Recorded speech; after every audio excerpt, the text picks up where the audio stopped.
Olha, só o título do livro já diz muito. Anos de Chumbo. Uma referência bem direta àquele período mais duro da ditadura militar aqui no Brasil, né? Mas o interessante é que, nesta coletânea de contos, o Chico Buarque não fica só olhando para o passado. Ele mexe em feridas que, na verdade, nunca fecharam direito. Ele nos coloca cara a cara com umas realidades que, vamos ser sinceros, a gente preferiria não ter que encarar. E essa pergunta aqui, ela meio que fica no ar em cada página do livro. É quase um convite para a gente olhar além do óbvio, sabe? Para a gente enxergar as verdades mais sombrias que estão ali, escondidas bem debaixo do nosso nariz. E o Buarque faz isso de um jeito magistral, através das histórias que ele conta.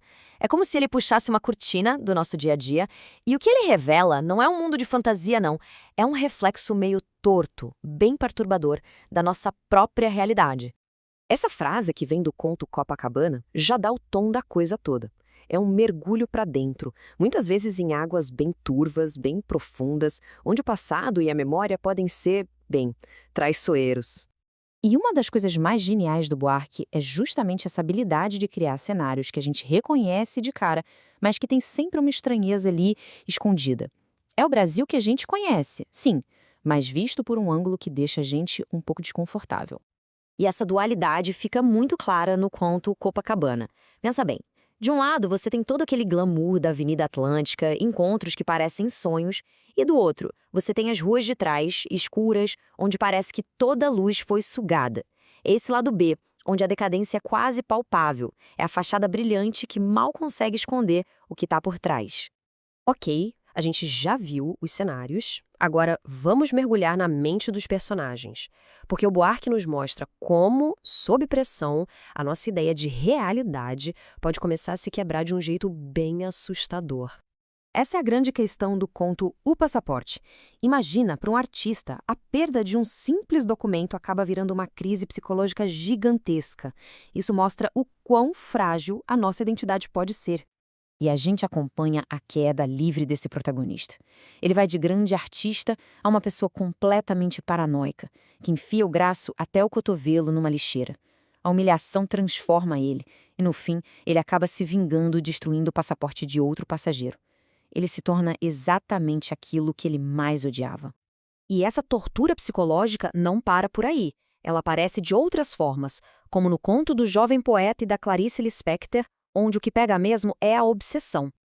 Nossa, essa história, para Clarice Lispector, com candura, é de doer.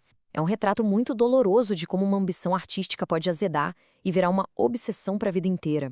O silêncio da escritora e a humilhação que o poeta sente o consomem tanto que décadas depois ele cria uma identidade falsa na internet, só para viver uma fantasia que nunca aconteceu. Se até agora a gente estava num terreno sombrio, bom, se prepara, porque a partir daqui os contos mergulham em temas ainda mais pesados. A tensão psicológica abre espaço para a violência física, para a violência do sistema e, o que é mais assustador, para uma violência que é vista como algo normal. Em Meu Tio, a gente conhece uma figura que é a personificação do poder absoluto. Sabe, aquele tipo de pessoa que age como se o mundo fosse dela e as regras simplesmente não se aplicassem. E cada atitude do tio mostra um desprezo total por qualquer consequência.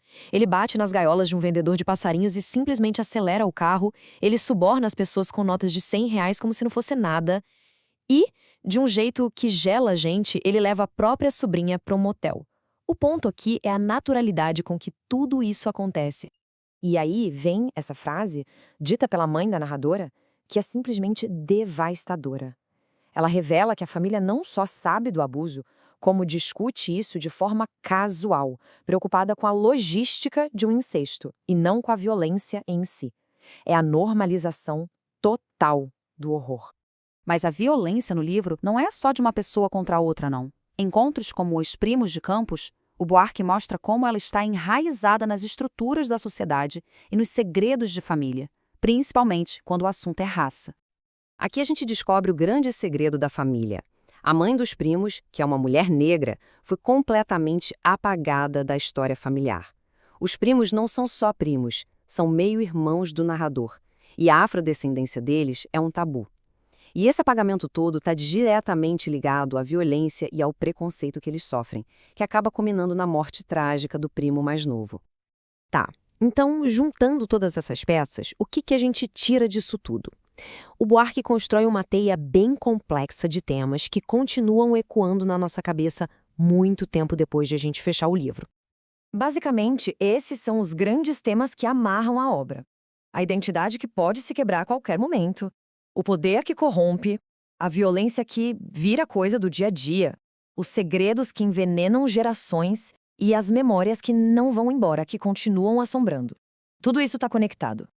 A coletânea tem 8 contos. Cada um deles é como se fosse uma porta para um canto diferente da nossa mente e da sociedade brasileira.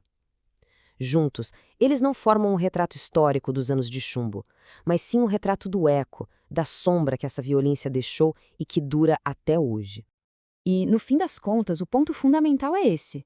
Não são só histórias para chocar ou perturbar.